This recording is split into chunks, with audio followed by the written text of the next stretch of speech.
Ouais, encore 3 semaines, ouais. Ouais, ça devient long déjà, ouais. Du coup, pour pas se faire chier, on va customiser des Air Force One. Allez, c'est parti.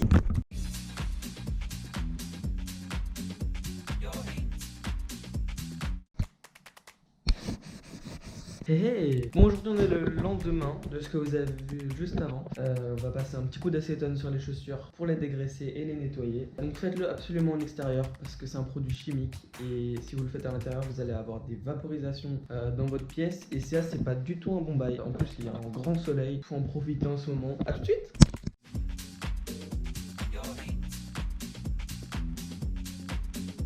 Bon, l'acétone est passé. Oh, d'ailleurs, je remets en noir. Bon, je préfère. Du coup, une fois que l'acétone est passé, on va pouvoir passer au plus intéressant. Vous allez vous munir d'un crayon, comme ceci, mon critérium. Je conseille les critériums, je trouve ça plus précis et c'est moins chiant à tailler. Et on va commencer à dessiner notre logo dessus, enfin ce qu'on veut dessiner. Prenez votre temps, surtout prenez votre temps parce que gommer c'est chiant, surtout sur des chaussures. Tout simplement.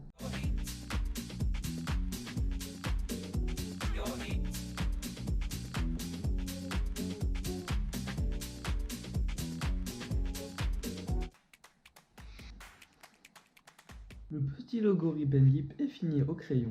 Maintenant, ce qu'on va faire, c'est qu'on va prendre notre Posca et on va retracer tous les traits.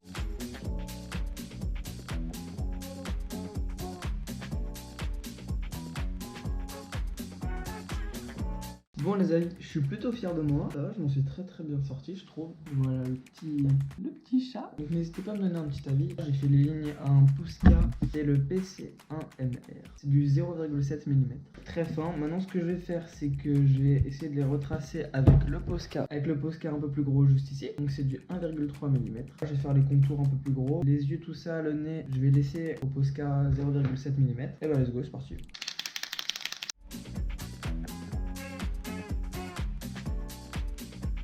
Je vous arrête là, vous le savez peut-être pas, mais ça se voit très bien ici. Le Posca 1,3 mm fait des lignes beaucoup plus larges du coup, mais surtout beaucoup plus noires et plus denses. Donc ce que je vous propose, c'est surtout, là on voit qu'il y a des jonctions par rapport à ici par exemple, juste en dessous de l'oreille, il y a des petits millimètres qu'on peut gratter à l'aide du petit. Tous les traits que vous avez fait au petit Posca, repassez-les au moins 2-3 fois pour qu'ils soient de la même intensité de noir que le gros. Voilà, on continue.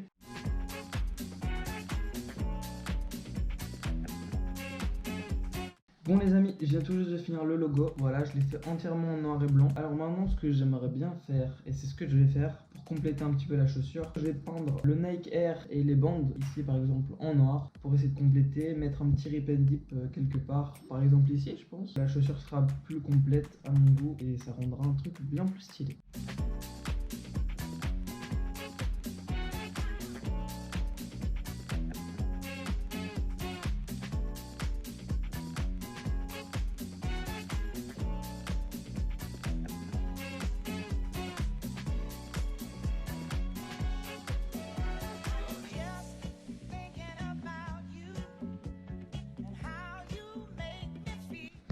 Bon ça y est les amis, j'ai fini de faire les petites chaussures à la Rip and Dip. J'espère que le résultat vous plaît, évidemment. Si c'est le cas, n'hésitez pas à mettre un petit pouce bleu et à vous abonner à ma chaîne YouTube. En tout cas, restez chez vous, je sais que c'est long, mais voilà, c'est important. Peace.